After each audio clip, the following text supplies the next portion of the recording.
Hey, we're back for another 90 Day Fiance chat. 90 Day Fiance is a reality show that follows real life couples. One person is from the US, the other person from another country. We watch them navigate relationship issues and trials and tribulations like any person would have, or any couple, on top of language barriers, cultural differences, and trying to get that 90-day visa so that they can be man and wife, all of the legalese and all of that they have to go through, especially if it's that from another country. You have to figure that out, learn what that is, go through the process. This is 90 Day Fiance, and this spin-off of the franchise is called The Other Way. All right, we're going to start out with Corona and Inky. Now, I think they kind of had an epiphany, so to speak, with their relationship. So, Corona went out with their friends, and they're like, "Hey, we seen Inky like maybe even like as short as a couple months ago, like out in bars talking to other women and all of this." And so she was a little surprised because she thought that they were kind of a thing for a little while. So why was he talking to other women? And so she does get a chance to confront him about that information while they're out. I think they're playing darts, they're getting drinks. And, I think he kind of inquires how everything went when she was hanging with their friends. And so she tells him the information that they shared. And he gets like really defensive and everything. And he said he hasn't done anything, what did they see? Did they see me making out? Like all that stuff. And she's like, well, were you? Like, he was just coming up with scenarios, getting defensive. And he was like, well, she's like, why are you getting so defensive if you haven't really done anything? And he's like, he just doesn't like to be accused of some things he hasn't done or whatever. And she's saying she really needs reassurance about this relationship. Is he all in? Like, what is his feelings? How does he feel about marriage? And he's like, well, marriage, it's only been about 5 months since we've been together. I guess since she's physically been up there, I'm assuming. So, marriage is something that's, maybe farther down the line, maybe too serious for us at this point, which that makes common sense. Then he gives us a little backstory to the producers and says, I'm an atheist. Marriage isn't a big deal here in Iceland. I didn't know Iceland was an atheist space, but new news for me. And he basically said marriage doesn't mean a thing. And I was like, whoa, it doesn't mean a thing. And he said the ring is not needed. Marriage doesn't mean a thing. Well, she's like, well, your brother's married, your parents are married. It was like, well, it's just like, just basic needs of a marriage, like practical things. I'm sorry, it's like it was just practical things for reasons that they're married. Marriage isn't a thing. And she said, well, I sent you a ring. I thought she actually sent him a ring, but I think she sent him a text of the ring that she would want if they get married. And he's like, well, I thought that could be the joke or something like that. So she's really serious about marriage, and he seems to not be. So he's like, it's not a big deal. He's atheist. He cares about her, and he doesn't need somebody in a robe to tell them that he loves her and all of that. So it was an issue. She started kind of get a little upset, almost kind of tear up, but she put on her coat and walked off. So she did the walk off, which is never a good thing. So we're gonna see how things go, because they really seem like they're not on the same page, especially when it comes to marriage. The fact that he's such on the opposite end, and she looks like she's looking forward to marriage, and he's like, I feel like he has some type of strange anxiety when it comes to marriage. And I'd like to know more about where that even comes from. Because I don't think it's just because he lives in an atheist area. It's got to be some other issues that he has underlying. Because like you said, his parents are married, of course. His brother is married. He's like, well, my friends, I'm going into another episode, what's going to happen next time. But So I'm just gonna leave it there, and we'll talk about what happens next time. Next time. All right, let's go with the Tata and James. He's in Indonesia with his wife, and they're gonna have a Indonesian wedding. The family's coming up, and one of the family members that doesn't really like him so much is Angel. She doesn't really like him or know him. She, saw him on Instagram, and she spread some rumors about him to make it seem that he wasn't such a good guy. But, I don't know why she did that when she didn't even know him in the first place. But before we meet Angel, they have a little fun in town. They're looking at these different fruits, and one of the things called is a durian. And he said, it basically smells and looks like and has the texture of rotted flesh. Everybody loves it there, but he's like, he doesn't get it. And he looks like he almost may try to vomit after the first bite. She gives him another fruit that's kind of tart. I don't think he likes that either, but he said it's better than the other one. So I don't know if we should be trying durian or what, but to me, my first thought is it sounds like something that maybe someone that is vegan may try. Someone that doesn't eat meat, they may take that and make a meat flavored dish out of it, because he said it smells like flesh. So maybe if you cook it up, it might actually taste good. But they were eating it raw and enjoying it. And one of the locals was like, he doesn't like it, and they were laughing at him, and it was kind of funny. I mean, he's getting a lot of laughs. The spicy food issue, they were laughing at him there as well. But now we know a little bit about this fruit called durian. If you didn't know, now you know. That's one thing I love about this show, is you learn new things all the time. And it doesn't always exactly have to be about marriage and relationships, but it can. And you learn about different cultures. So a plus for that show, this show 90 Day. All right, so now we see the sister. Angel was so close to Tata. She said they even showered together. I'm like, well, that was kind of a little bit much, but they were best friends. The sisters hug, and Tata cries. They were extremely close, and Angel feels like, hey, you took my sister away from me. So he's like awkwardly laughing as he meets her for the first time, shaking her hand, saying, if I'm nervous, I may awkwardly laugh. So he was doing that during the whole conversation, which was like very weird, and everyone else was looking normal and serious or even angry, but he was laughing. This James guy is pretty awkward. People laugh at him, and he likes to laugh. And she said about her sister, she can't believe that she left him for someone that she just met. This guy comes from America, whisked her away. And he's like, well, we've been married for a few years, so I'm not sure why you still have issues with me. She's like, basically, I don't trust you. I don't know you. She asked her sister, is she happy? And Tata's like, she's like, yeah, she didn't want to bring up any of the issues they were having. The issues that they're having are not super serious, like she's not in danger or anything, but it's still things that she's not happy about. But she's not going to tell her at the moment, because she's trying to make sure James looks okay. And James is like sitting on the edge of the balcony. What is the thing called?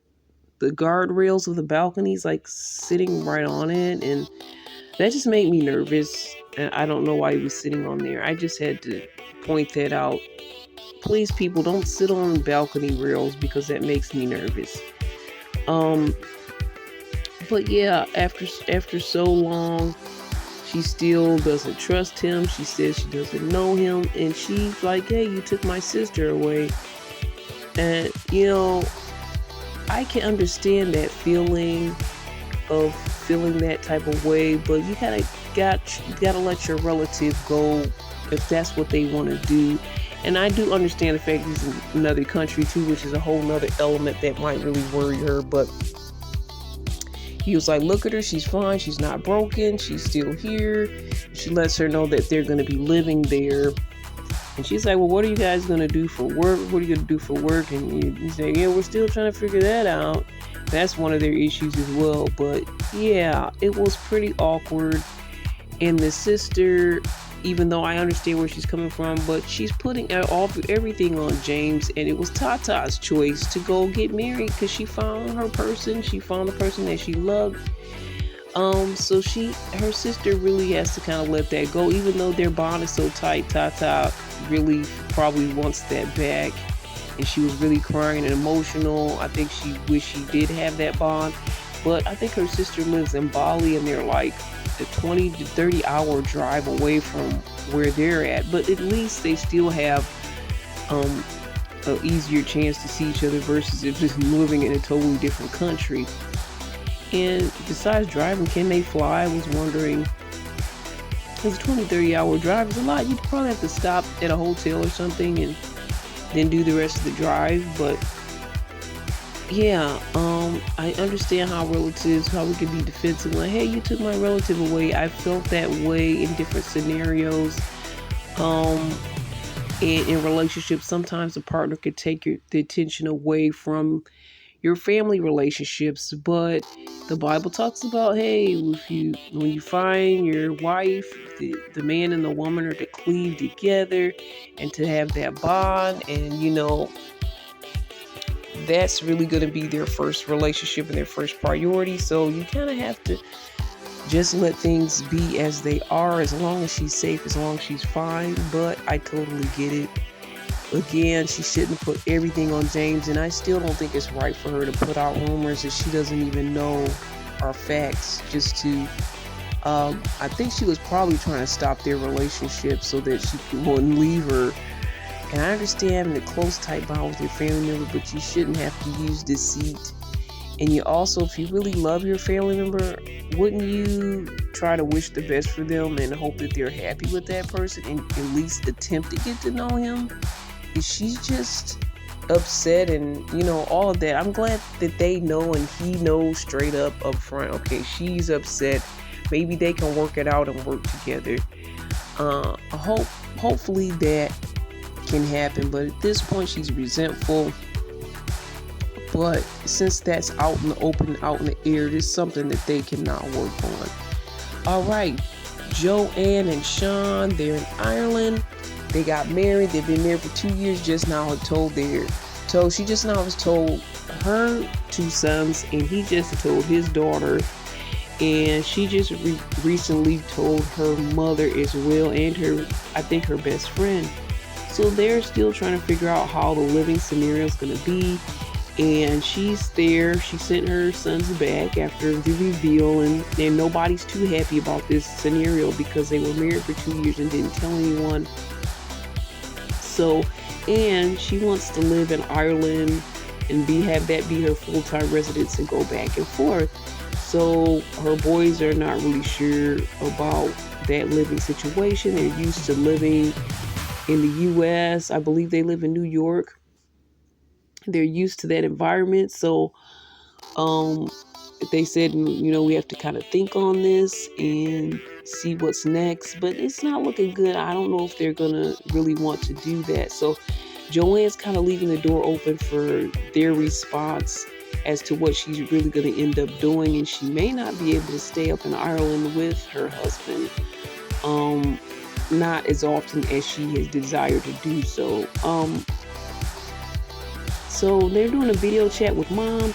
Donna, her reputation precedes her, and he's a little bit afraid, and I think Joanne's a bit afraid too, to talk this out with mom. So she kind of confronts him. It's like, hey, are you taking my family away from me? She's asking the hard questions. She's asking, what do you have to offer my daughter? What were you guys thinking in the first place? Do you have a plan? And they don't. They just did it out of love. And he was kind of just letting her know that. He's trying to kind of laugh through the situation, but be respectful at the same time. And Miss Donna wasn't really having it. She's a no-nonsense type of mom. So right now, the older son, Joey, hasn't been talking to her. She's been texting her son just to see what's up, and he hasn't really been responding to his mom. And again, she says, what can you offer my daughter that she doesn't already have? And he's like, well, It's really about love. That's really this long and short answer to it. She says, well, you can't live off love. You guys need to come up with a game plan, and what are you going to do? How are you going to handle this? She really asked the tough questions that maybe it would have been a good idea if you guys had actually talked to moms first, because she may have given her some advice to say, can we answer these tough questions? Because you can love someone, but I don't know if it has to do with any religious beliefs or not. You can love someone and still try to figure things out without making such a big commitment. If you don't have a game plan, it's not always the best thing to do. But I know people have done this over time and again for centuries. I assume that people have just had these quickie weddings and these elopements, and they've been able to make it work. So hopefully their love fuels the fire, gives them ideas. And really the biggest issue is the kids, and how are they going to navigate the living scenario from one country to the other.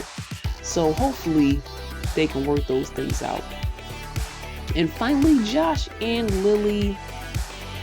Last time there was an argument with Lily's daughter. She kind of called Josh out on some things, and then Josh started to call her mom out on some things, and kind of saying, well, you guys kind of made it look like they both were kind of talking to other people while they were talking to each other. Jared, his brother, was getting in the middle, trying to be the peacemaker as usual, trying to be the voice of reason. So as we start this episode, or not start this episode, but in this episode, the two ladies are out at the market buying stuff, talking. I really like her daughter. She just, I need to get her name, but she's just like no nonsense. Like it seems like a TV show. Like I give her her own show. I want to see what her life is like. But they were talking about the whole situation, and she let her daughter know that, hey, his brother Jared kind of spoke for him and said, Josh realizes he was wrong and he made some mistakes, and he's gonna work on this and whatever. And I'm like, why does he have to be the middleman? Why is he not man enough to speak up for himself? This man is in his 40s. Like, that really just makes no sense to me. That scenario or situation is happening. I feel like maybe his brother or his family coddled him so much where he didn't have to speak for himself, which is not a good thing. He needs to very much work on that. And her daughter's like, we talked last night, but I still didn't get any answers. And, he kind of came after you and the whole scenario. And he was dismissive of the daughter. And she was asking her, one of the questions she asked, which I was surprised a daughter asked her mom this, but how's things in the bedroom? Like, that's weird for a daughter to ask her mom. But she's like, oh, it's been about 7 months. And like, she's like, oh, your hymen probably grew back at this point. For those of you that don't know what a hymen is, please look that up. But just basically like, she's probably a virgin again, because it's been 7 months since she's slept with her own husband. So I don't know what's going on in that area. Her daughter's thinking they won't last. She comes up with this wise Chinese proverb, basically saying save yourself because no one else may be able to save you. You got to save yourself in this scenario. So I'm like, daughter is super wise. I love her. I love the shots there. I feel like it's even cinematic when I see the shots there in China. I just like the whole vibe, the mother-daughter vibe in the story there. But I'm hoping that Josh and Lily can work this out, because they're supposed to be getting married. I know, is it tomorrow? I'm not sure, but it's very soon. And hopefully they can work this all out. So that's it for our recap chat right here. As we talk about faith, love, and trends. Any thoughts, comments, questions, email me at cbiztv@yahoo.com. All the best. We'll talk next time. God bless. This is Irene.